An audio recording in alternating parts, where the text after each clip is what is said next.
Good evening and welcome to the September 15th, 2005 meeting of the Coeur d'Alene Parks and Recreation Commission. Melissa, would you get us started with roll call, please? Commissioner Cranston? Here. Commissioner McDowell? Here. Commissioner Lean? Here. Commissioner Tate? Here. Commissioner Hill? Here. Commissioner Bakes? Commissioner Wood? Thank you, Melissa. We have a quorum. Commissioner Lean, if you would lead us in the Pledge of Allegiance, please. I pledge allegiance to the flag of the United States of America and to the republic for which it stands, one nation, under God, indivisible, with liberty and justice for all.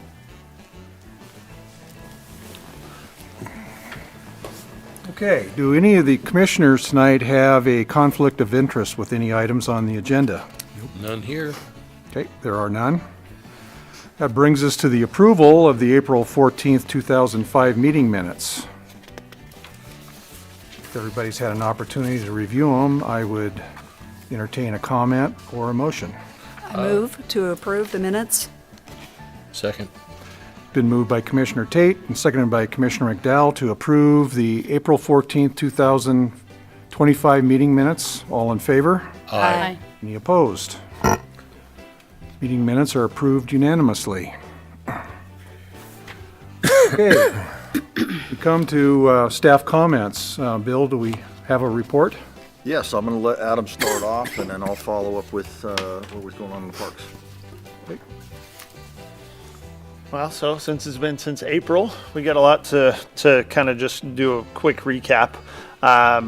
Summer season was super busy, as always.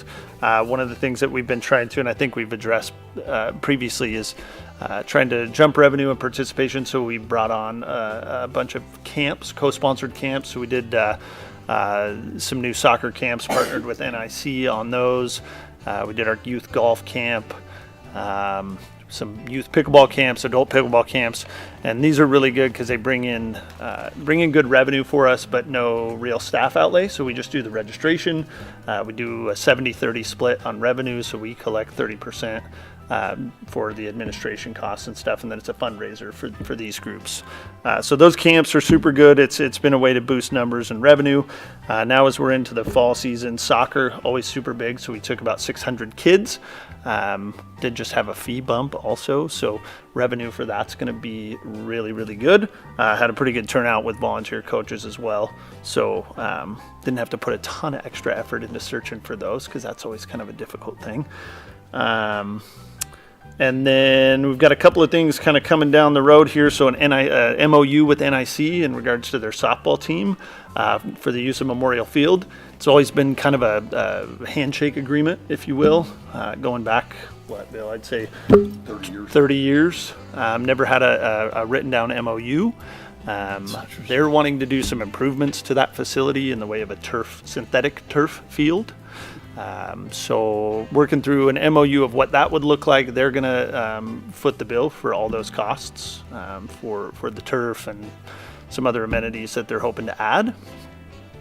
And then maybe you guys saw a heads up about the Jewett House. So Bill and I had made the decision to move on from our current caretaker who's been at that house since 1985. Just kind of looking at how we're trying to progress and grow with what we're offering and how we manage the house and kind of the face that we're trying to put forward. Decided that it was time to make a change. So we gave Marla until February 1 as a drop dead date to be moved out. And then we're working through, I guess it would be an RFQ to put out for a new caretaker. And the goal would be to fill that position again, but kind of rework what that expectation looks like. A little bit different than what that original agreement was from 40 years ago, because we've got staff that take care of a lot of the maintenance stuff, HVAC stuff for the building maintenance guys, parks guys are taking care of the grounds.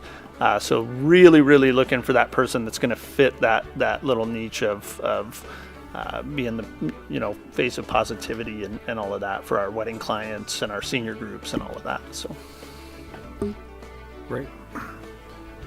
Any questions for Adam? Thank you, Adam.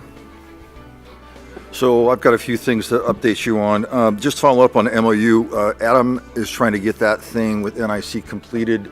You should see that next month. And then what we'll do is once that's brought forward, we'll be writing an RFQ to get a vendor to do the installation. So that's just, you'll be seeing that coming forward next month. Let's see, Adam forgot to mention that Jerry Ryan, who retired August 8th, he'd been with us for 30 years. And we hired a gentleman by the name of Ivan Stark to replace him. Ivan's fitting in real well. He was able to cross-train with Jerry for a week or two, a couple weeks. So he's fitting in seamlessly, and just like Jerry was great, but Ivan's been filling in and just doing a fabulous job. Our Tubbs Hill fuel mitigation is done for the season. We do have some burn piles that we'll be working with our fire department for this winter.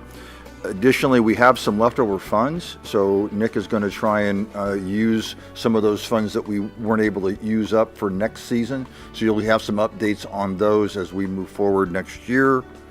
And then, kind of a shock to me, Jeff Erickson, our park superintendent, gave notice right after the 4th of July and was gone in 2 weeks. And he'd been with us since 1999. And we did have, we'd advertised for that position, and we did select a current employee lead worker by the name of Barry Porath, and he is our new park superintendent, and we're real excited to have him. Things are looking and moving along just fine. We did finish the Fippany swale. We got really behind schedule on it. The grass is up and running. We've already mowed it once. The interior portion of that bowl hasn't been mowed yet. Being that it's sloped, we have to let that grass grow a little more to get the root mass in there. So when we get a mower in there, the erosion doesn't tear it apart. So it's a little shaggy in the middle, but we've mowed the top a couple of times. And that's all I've got for you, other than some updates on his PowerPoint that you'll see near the end of the program. Okay. Okay. Anybody have anything for Bill? No. Okay. Thank you, Bill. Thank you, Adam. Do any of the commissioners tonight have any comments or announcements? Okay. Next would be public comments, but since we don't have any guests with us tonight, there will be none. So that's going to bring us to Monty McCulley, who is going to present the staff report on the pedestrian and bike ordinance, which is an action item tonight. Well, good evening.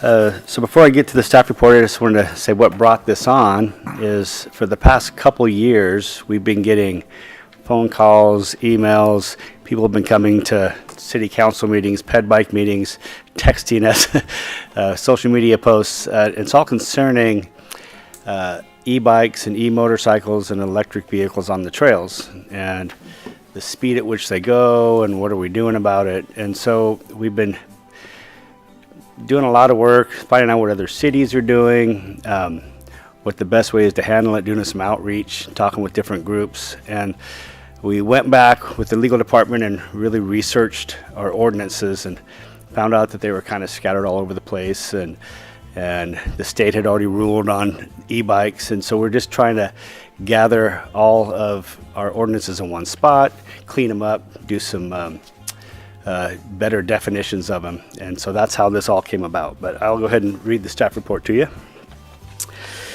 So the subject is adding a new chapter 4.40 to the municipal code, repealing sections 1040-10A and 1040-50, and amending section 1040-30 regarding the definition of motorized vehicles and their use on multi-use paths in Coeur d'Alene. So the decision point is, should the commission recommend city council adopt a new chapter, repeal sections of the existing code, and make amendments to the municipal code to regulate the use of motor vehicles on trails and paths designed for pedestrian and bicycle traffic. In recent years, technology has advanced to the point that e-powered vehicles are inexpensive and readily available to the public.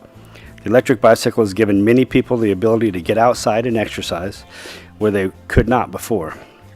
While this is a great benefit to the health of the public, it is also adding a dangerous element to our pedestrian and bicycle facilities. mainly because we've seen a large increase in use, and due to e-bikes and unfortunately a large increase in other electric vehicles that have proven to be dangerous to the public using these facilities. Things such as e-motorcycles, e-scooters, e-skateboards, and many other electric vehicles are also available, and all of them can exceed speeds that are safe for both the operator of these devices and the public using the trails around them. So the state of Idaho has passed laws that allow e-bikes to use state trail systems if they fit within 3 safety categories. And the city of Coeur d'Alene is seeking to emulate state law and clean up our current code by locating it in one section, removing contradictions, and defining what is allowed, what is not, and adding penalties for violations. The financial costs would mainly involve signage, informing the public on what the rules are, doing some public outreach, and then the PD investment in their training of their officers on how to enforce these, what they choose to enforce. The performance analysis would be a new ordinance would give us give trail users guidelines for enforceable trail rules for a safer trail system by providing reasonable regulations and a penalty for violations. So there will actually be teeth in this ordinance. So again, the commission recommend City Council adopt a new chapter, repeal sections of the existing code, and make amendments to the municipal code to regulate the use of motor vehicles on trails and paths designed for pedestrians and bicycle traffic to prevent harm to the health, safety, and welfare of the public. Thank you, Monty.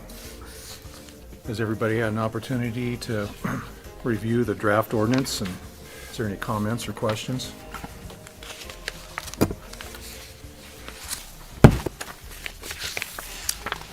I'm going to have some questions. Monty, can you kind of say what's, like a summary of what's going to be outlawed on the trail? Yeah, so e-bikes are allowed as long as they have a pedal assist feature. So if you have pedals and if you stop pedaling and you can still throttle, that's not legal. You need to be pedaling the whole time. Now, granted, the police department is not going to make that distinction. They're more concerned with things that go really fast, like e-motorcycles, e-scooters, things that you shouldn't be having on the trail anyway. If you have an e-motorcycle, it's the same as a motorcycle. Go to Canfield, go somewhere where that allows motorcycles.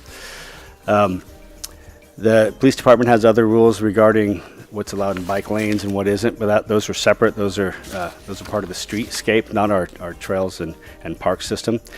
So that would be a different thing to look at for those guys. But it's basically giving the police something to focus on, because we've seen a lot of accidents with e-motorcycles. These are kids that are under the age to have a driver's license. A lot of times they don't have stickers or they're registered. They can buy them online. They're telling their parents they're e-bikes, but they're not. They're really motorcycles. They don't even have pedals.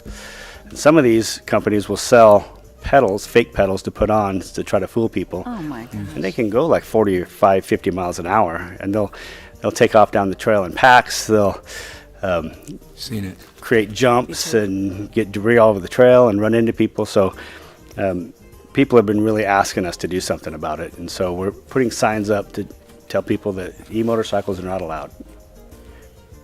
Monty, are scooters never allowed, or is there a speed limit that they can follow to be able to be on the trail? Well, scooters are allowed. E-scooters by the police department, and that's actually been a conversation we've had. Do we allow the e-scooters or not? In this ordinance, they wouldn't be allowed. But I think the main concern is speed.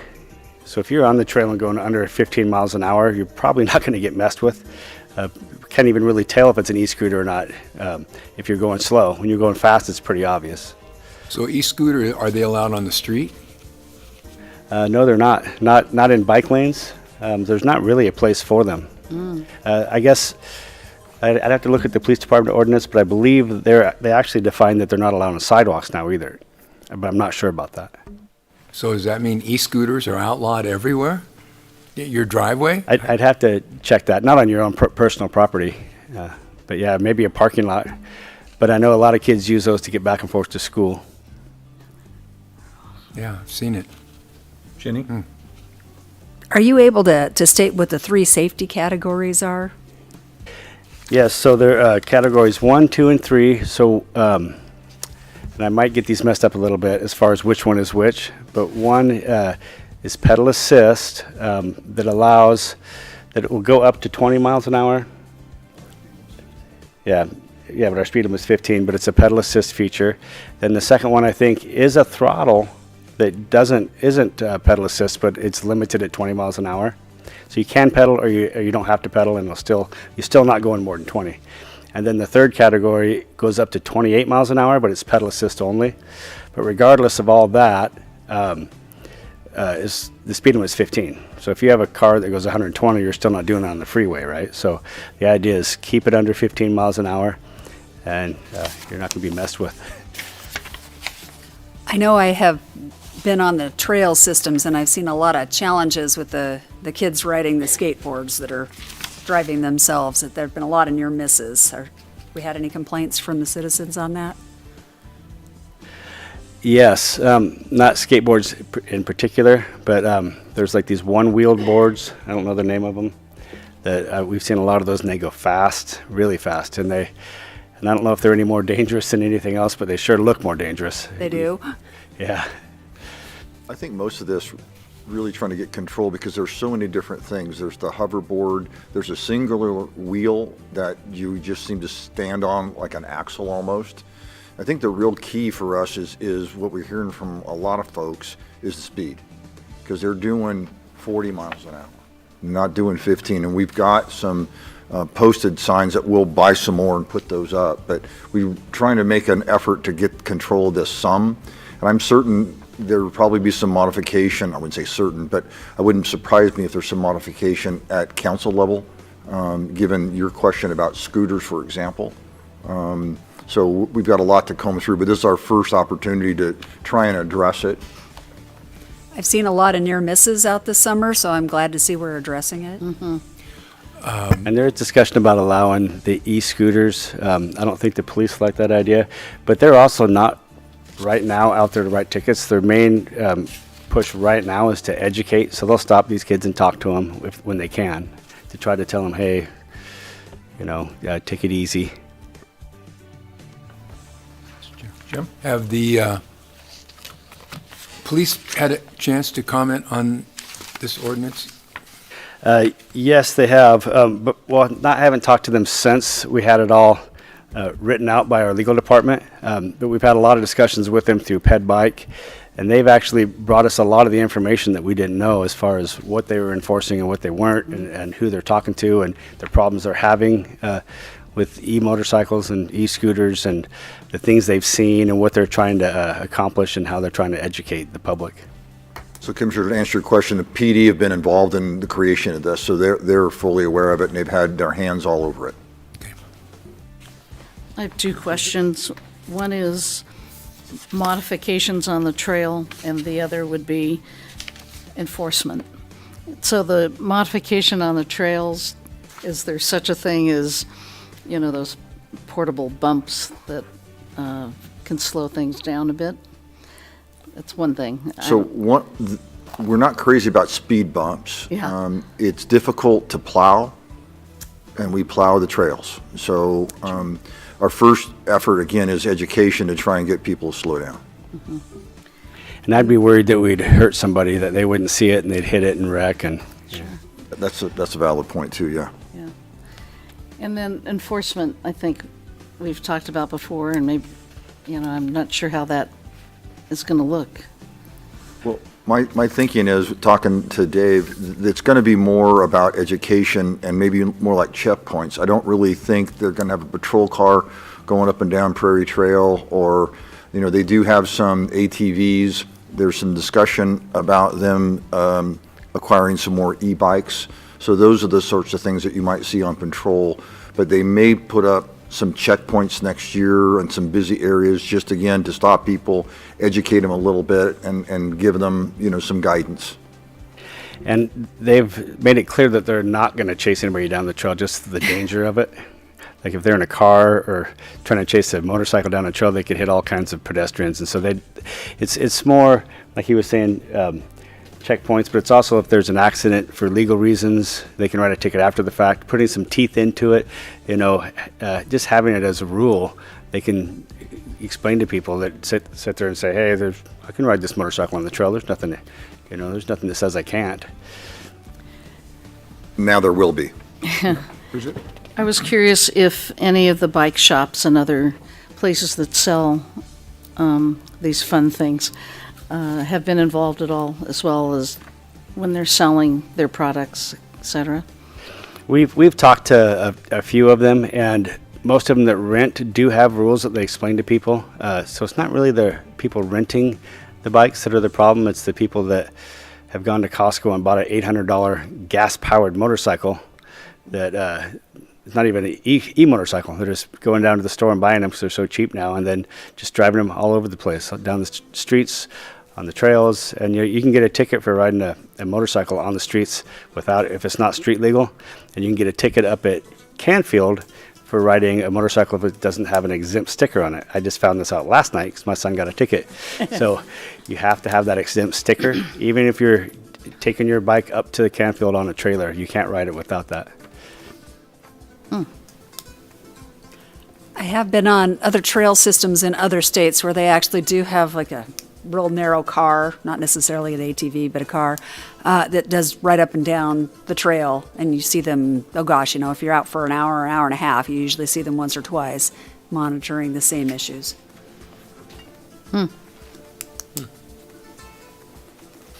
Interesting. Well, I think this is probably a great step in the right direction. I'd love to see a little more thought or what we could do on scooters. I've seen those, and they're within the speed limit. Yeah. Maybe no harm, I don't know. But I'm not an expert, but I have been on the trails a bunch and have seen those e-bikes that go very fast, and seen guys in packs and doing wheelies for hundreds of yards. So a little scary when you got kids on strollers and kids just riding bikes, and because we want that to be safe for everybody. Yeah, I one time witnessed about 5 of them coming up the Centennial Trail and turning west on the Prairie Trail. I was coming down the trail in my truck, and I was just there seconds after they got through. I couldn't say anything. They were gone so fast. But I did look up the trail and see a woman in a stroller that looked shocked, like she just got buzzed by 5 airplanes. Yeah. Well, it sounds like really the primary safety issues is one is speed, exceeding the 15-mile-an-hour speed limit, and people not recognizing the giving right-of-way to pedestrians, even if it's a human-powered bike. Is that fair to say? And people do worry because they see articles, they see editorials, and I think a lot of people are mistaking e-bikes and e-motorcycles as the same thing when they are not. E-bikes are allowed, e-motorcycles are not. And just keep it under the speed limit. Even like I said earlier, I think we were saying it has to be pedaled. But on second thought, with that one category, this class 2 does allow for throttle only, or throttle along with the pedal as long as it's under that certain speed category. And this does address ADA mobility as well. So those folks that don't have pedal assist that are on the trail, but of course they're not going to be doing 45 miles an hour. Well, they might, maybe. Well, I know one that would. Okay. Any other questions for Monty? No, thank you. Any further discussion? Well, I guess I would just note, this has been a while in the making, and I think it's been well researched. I like the focus on education and later enforcement if need be, but I think the education is a good first step, so I think this is the right way we need to go. I would make a motion that we adopt or recommend to the city council that the changes as recommended be adopted. Second? No, go ahead. Motion's been made by Commissioner McDowell and seconded by Commissioner Hill. You want me to summarize the motion? That Park and Rec Commission recommends City Council adopt a new chapter, repeal sections of the existing code, and make amendments to the municipal code to regulate the use of motor vehicles on trails and paths designed for pedestrian and bicycle traffic to prevent harm to the health, safety, and welfare of the public. If that's Thank you. sums Yes. it. Okay. Any further discussion? All in favor? Aye. Any opposed? Okay, motion passed unanimously, and I guess, will that go to, Council's tomorrow, so the following one. We won't get it on the Okay. docket for tomorrow. does it go to council committee It'll prior to go, that? I think I'm not certain general services is happening, so it'll go general services first, obviously, and then on to council, but many of the general services are been canceled, so it may go Okay. directly to council. Very good. Okay. Okay, last up tonight is fiscal year 2024-25 wrap-up. Are you going to lead us through that one, Bill? That's me. So we thought it'd be a good idea just to, as it says, kind of a wrap-up. So we've got some stuff to go through here, just some things that have been going on in our world this year.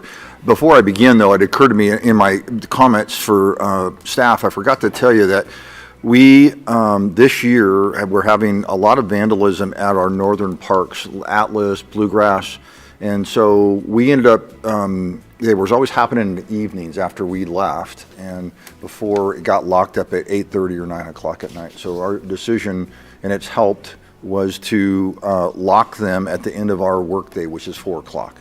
And we got a little pushback, but when we talked to people about it, they understood. We do have a porta potty out there, but we were getting, every week, we were getting tagged and damage into those restrooms to the degree that we'd have to lock them up because we have minimal staff on the weekends, and then we'd get in, fix them up by Tuesday or Wednesday to open them up for the weekend, and once again, they would get vandalized again. So this has been helpful. I hope it's not a trend that we're going to continue to do, but just as an FYI, that was our solution at the time.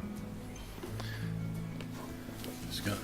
So we've got, as Excuse you know, me, we've got, Bill. yeah. While we're on that Certainly. topic, I guess I would just like to follow up. Are we putting any emphasis on adding cameras to those locations? We're looking at game cameras only, but we have found that so often, the backs of people's heads, it's very, very difficult. And what we have found was that we were able to get a picture. The police department have, I guess, what they would call the usual suspects. And so that's kind of what they look for. And a lot of times these are just very young kids that don't have any interaction with the police, and they may, at some point, if they continue that behavior, have interaction with the police. But as far as being able to identify some of these kids, we've not been able to do that. But we are looking at some other game cameras that we're able to use at some of those locations, yes.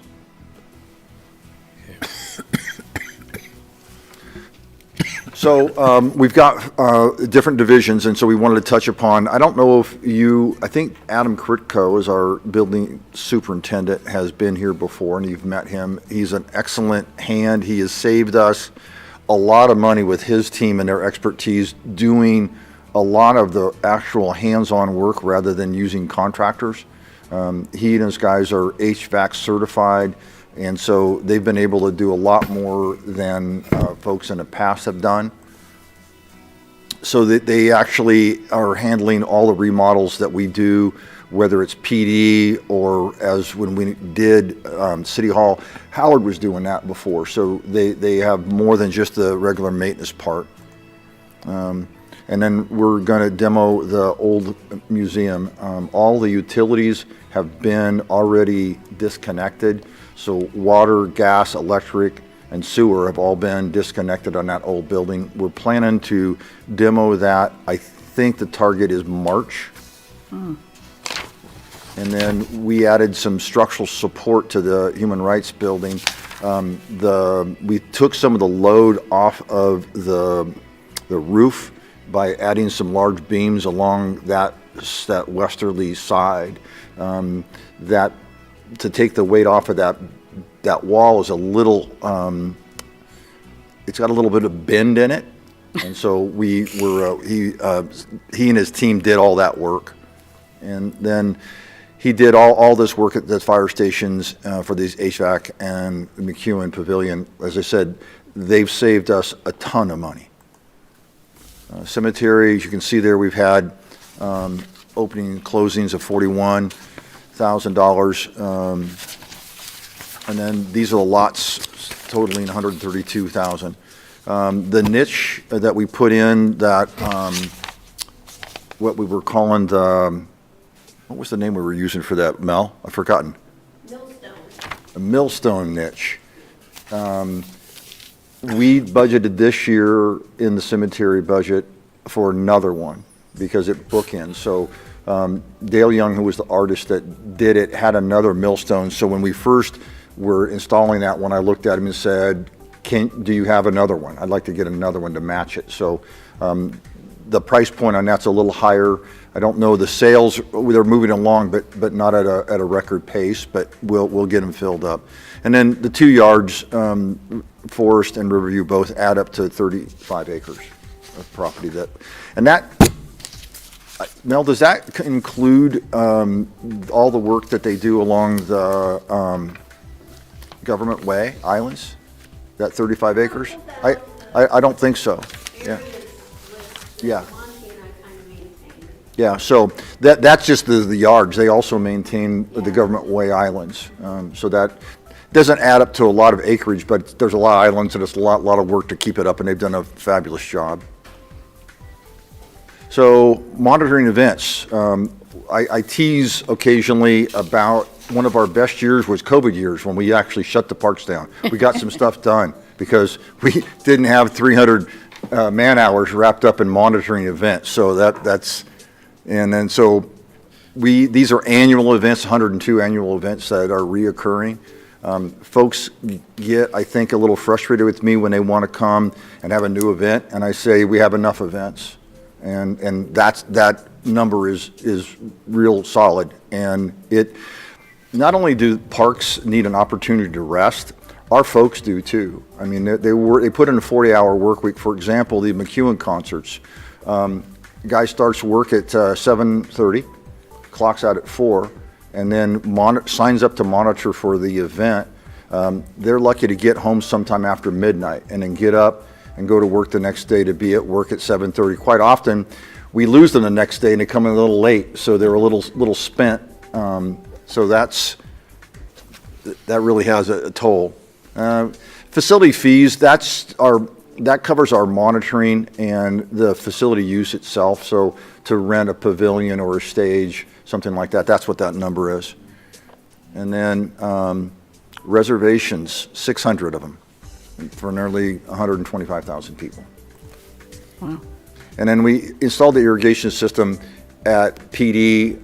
They saved a little money there for us doing the work. And then also we took over from the contractor who really didn't understand irrigation, so we did the installation ourselves. We got a little behind on it, but it's done. And 42 parks and 200 acres every week our staff mows. Wow. Once a week. They get it done early on Friday, and then the rest of Friday is done for maintenance, and then Monday morning they dust themselves off and start all over again. And then something that our previous superintendent, Jeff, started, called it Sawfest. We were doing more cooperative. You've seen this where we have folks that are in charge of areas in town. We collectively pull everybody in for this Sawfest to do a big tree pruning, and the staff really likes that. And then they also do one calling a trail rodeo. They work with Monty, and they go out early in the season and mow all of his right-of-way stuff along the trails. Cherry Hill, Fernan, Veterans Memorial, that kind of stuff. So he gets a good jump on it, then he can maintain it for the rest of the year. That's a good idea. And then recreation, you can jump in here, Adam, if you want, but these are just a quick fees collected by, our swim is pretty high. There's questions sometimes about do our programs pay for themselves, and swim is one of those that does. But again, I remind everybody that this is a service to the community. We don't want to overcharge, so we want to make certain that, again, I use swim as an example. We want to drown-proof our kids, and so we want to make it affordable for them. There may be other facilities in town now that some years ago weren't, but we still are the cheapest game in town. and it's really a good program, and all of our programs are that way. It's an introductory way for children to get involved in sports and become active, so I think it's important that we do that. And its revenue number's pretty good from recreation, if you look at 307. And these are just the participants in all the programs that add up to almost 5,000 kids in all our different programs. That's great. And Jewett House, Mr. Rouse here to my left has done an excellent job at the revenues there. This year, the revenue is going to be, we're running around 50 to 60 depending on, and I think you've got, next year, you've almost got it booked, close to. 16, I think. Okay, yeah.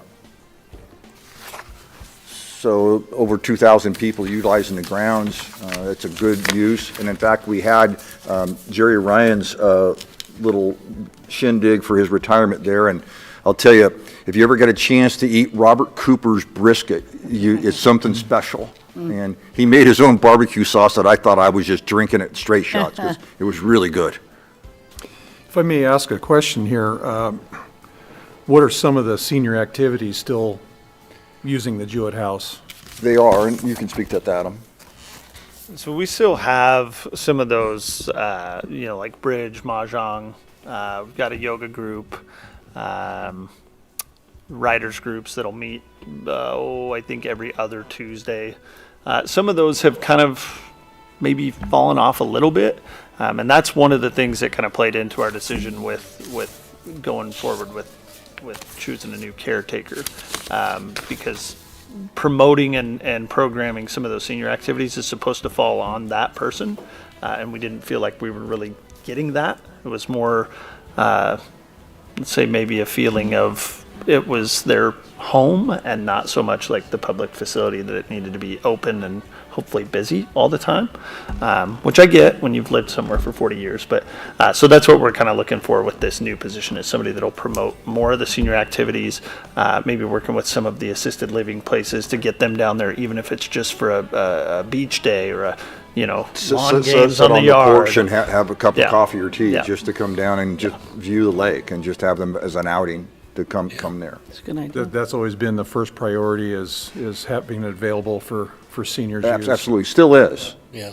Yeah, and so you'll know too that the revenue that we're getting off of these weddings, for example, when we had the tree that came down and took out the garage a while back, and Adam did a great job at getting that building put back in place at a different spot, which opened up the backyard a lot. We were able, with some additional funds, increase the parking. But we, at the time, we had some sewer issues. There was a big belly out there in the middle of the lawn. We were able not to impact the general fund whatsoever, because he generated the revenue that we paid $35,000 to make the sewer repair. And that's the idea, is to, if we have things like that, like we're going to do, have a contractor come out and possibly power wash the building itself, the house. Those are the sorts of things that we're generating that money for, to keep the house in good shape. Yeah. Good.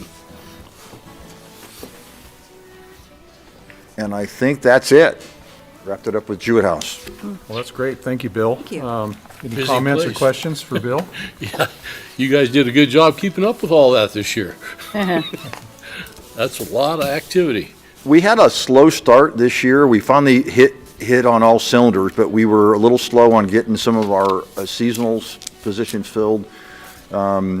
We kind of caught up, and I started seeing some things starting to turn around in early to mid-July. We were a little bit behind because we didn't have the personnel, but they did well and caught up, and so I'm real pleased with the overall appearance and the performance of our staff. Great. Personally, I'd like to thank your people that stayed late for the music at McEwen on Wednesday night. I felt that was an unbelievable activity for our community, a gathering time on Wednesdays to use that beautiful park, watching the sunset, listening to music. I saw all ages there, young kids to older kids. I hope in 10 years from now, somebody who's 20 is going to bring their little kids to the event. I hope it keeps going. It was really a great community gathering, and it felt great. to have Well, that event. Michael did a fine job, and he and I are meeting sometime this week to do a little recap, and he's all game for next year, so. It looked like the music events were all well-attended. Yeah, at Riverstone as well, so yeah, it's been, and, you know, we have 3 series, and I think they're always well-received and well-attended. Quite amazing. Thank you. Okay, anybody else have any comment before we move towards adjournment? No. I'll entertain a motion for adjournment then. So moved. Second? Okay. It's been moved by Commissioner Lean and seconded by Commissioner McDowell to adjourn. All in favor? Aye. And we'll see you all here Monday, October 20th, 2025 at 5:30, right here in the library community room. Sounds good. Okay. Thank you. Thanks. Thanks.